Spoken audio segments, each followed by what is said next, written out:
So they quit making it a summative grade. They no longer enter it into their grade book as a summative grade to be averaged into all the other grades. Because they say it's practice. Practice is formative. Formative would not be part of a summative grade, ever. It's practice. It's getting better. It's developing the framework of learning. So the idea of homework being formative means you stop making it summative in your grading practice. You take a look at all the variables associated to homework. They're huge. Variables associated to homework. What are they? What's the biggest one? Parents. And we know that as parents, some of us help our kids with homework. Because we know how the game gets played. If our kid gets good grades on their homework, they get good grades in class, they get into the top groups all the time, right? They're no longer in buzzards, right? Because of what we do. But some parents can't do that, and can't or won't do that. So the variable of parent alone would make... I've sat down, I know some of you are just like me, you sat down with your child, helped them with the homework, and you weren't sure when they took it back to school if it was their homework or your homework. Right?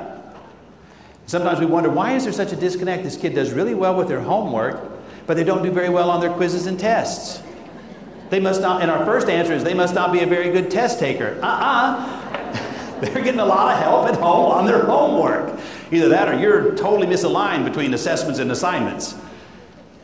The parent variable is huge in regard to that. Send two kids home to do the same project. I love this story when I see it. Do the same project, build the solar system.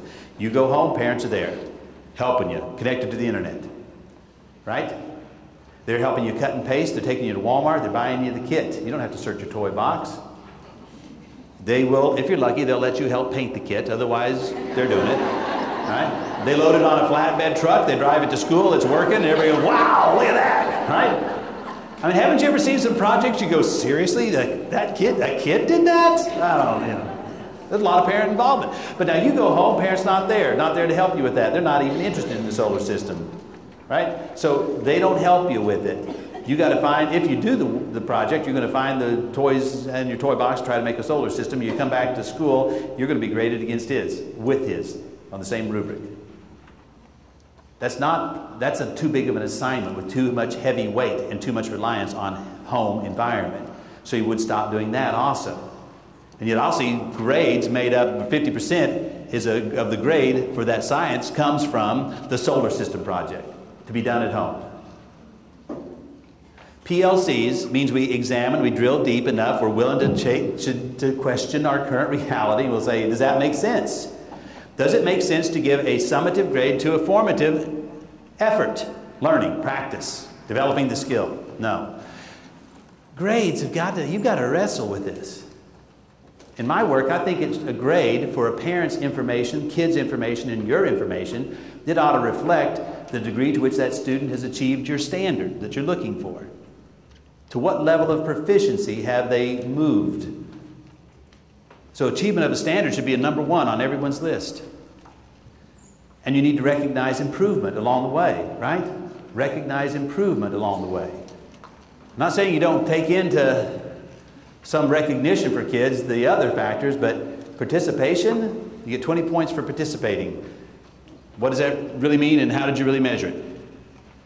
I think that's pretty difficult to do. So just keep it straight. Achievement is, and then when we do that, we'll see some different things happening. Find this kid's grade. Now, this teacher took out the assignments, the homework assignments. This is all in-class events, quizzes and so forth. And the student gets a 40, and the teacher says, that's not too good, so I'm going to help you. And the student gets better, and they get a 60. And the student gets better, they get an 80. They get really good because this teacher is really good at what they do. They get a 90, they get another 90. What do we normally do with those grades? Sure, we average them. Let me give the numbers to you. And this school went with rigor this way. 93 to 100 is an A and so forth. Would you please sit at your table and decide what grade this child should get? Should be achievement of a standard, recognizing improvement. What grade would you get? Oh, here's the child. That's Madeline. That's my daughter. My youngest, sweetheart. You love her. She's not good in math, all right, but she is good in other subjects. And in this one, she got better because she had a great teacher. What grade would you give Madeline? That last test is a comprehensive final. What grade would you give her? Meet at your table, come up with an answer, because it needs to be the same. It can't be different from 5 people sitting at a table. It needs to be the same grade. Have rationale. If we'll hold ourselves to the criterion that we would establish for grades, achievement of a standard, and recognizing that you can improve in your learning because you can learn from your mistakes and that learning is on a continuum. Look, she wasn't good at the skill at the first of the semester. She got good by the end of the semester, so she improved. If you average scores, you're not recognizing that. If you average scores, you're not recognizing the anomaly of low scores and high scores. So if we have this test at the end, and there are all kinds of assessment practices that they could do that would be unbelievable. I mean, this teacher could have had her, when she got that 40, she could have gone back, relearned, and retaken that part of the test, and she could have changed the grade from 40 to whatever she now earned, because she now is demonstrating that learning. The teacher could also have given a practice test down here, right before the final, and said, learn what you need to learn, what you already don't know, what you know and what you don't know, and now you're going to retake that part of the test. She could have brought back into each of those assessments the most important information from the previous assessment so that it wasn't about this point in time, but remembering it and keeping it in front of us throughout the semester. That's a great assessment practice. You guys all know it and probably do it already. But here's the thing. To then come down and just average those scores, is that an accurate reflection of what Madeline can now do? No, if this was writing in your class, there is no way you would have averaged her scores, right? Because her most current evidence of what she's capable of doing is B level work. You wouldn't have given her a D. How many of you would, well, maybe. Anybody give her a D? Because that's what the numbers say? See, this is what I mean. We can let ideas swirl, or we can dig deep enough and we can ask ourselves, is that the best practice? We average grades because we choose to average grades. You can choose to look at it differently. You can look at the mode, you can look at the median, you can look at the most current evidence of what the child is currently doing, so that it's not just about numbers, it's about learning, and that's the concept of the professional model that we're looking for. Okay? Makes sense? Doesn't make sense? Would change practices, not change practices? Report back to your neighbors, all right? Does that make sense, what I just showed you? Would it change a practice that you're currently doing, and how quickly would you change it based on this reflection piece right here? Practice, the grading practice alone, we need to be disenthralled with some of the things that we've been doing that are not good for kids in learning, and nor do they really reflect that. They sometimes become very defeatist for kids. You can enhance or destroy a student's motivation to learn by your grading practices alone and your assessment practices alone. In that particular example, Madeline could easily have been defeated. So I failed the first test. What's the likelihood that I can actually earn a good grade under this grading system if we average those scores? Not great. She started having really great grades, and yet, had that teacher just gone with the average, the best she could have hoped for was a D.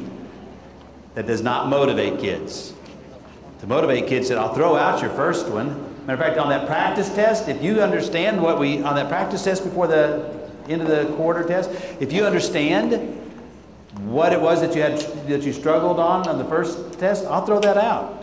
If it shows up on the final that you now understand it, I'll throw it out. I don't have to average it in. But you would at least be giving yourselves credit for the work that you do. That averaging scores does not give you as much credit as you deserve. Madeline became better in that subject because of a teacher. Honor yourselves for that. Get out of the averaging scores. But if you know, this is a journey of a PLC that drills deep enough into its practices to say, is that really helping kids learn? Is that really the best way for us to measure learning? What could we do a better job of in that effort? Okay? So when we think about other work that a PLC would do, we know that you got to keep it really focused. I hope this video clip shows. It's kind of dark, or maybe light on the screen. Watch what happens to this guy.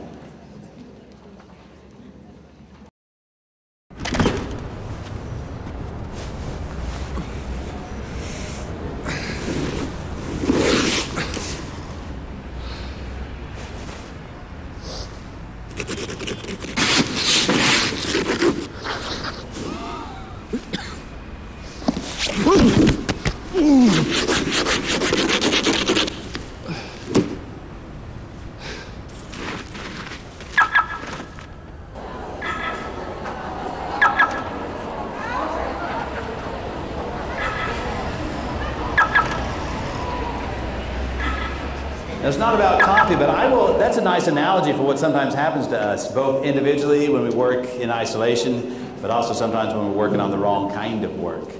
Here's a guy working hard, limited resources, doing the best he can, but he didn't plan backwards. He didn't look at what he needed to start with. Consequently, he's working on the wrong stuff.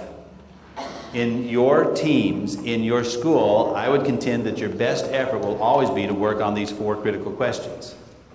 And I'll show you some examples of how some teams have done that. But first of all, I'd like you to share with your own teammates what you're currently doing. I'd like you to map that out. On page 11, I think it's page 11, you have a map, a mind map for the first question, which is, what do we want students to learn? Would you please take a moment, very quick moment, and share with your colleagues what your team has done already to address that question. When you come together and meet as a grade level team, or if a vertical team's going on, which would be awesome at times, or a school team, how do you address that particular question? What's the work of that team? Share your thoughts with each other, map it out, and then we'll see what other teams have done, and you'll have a chance to compare. Some of which you'll go, wow, we're ahead of the game, all right? And some of it, you might want to do some things differently.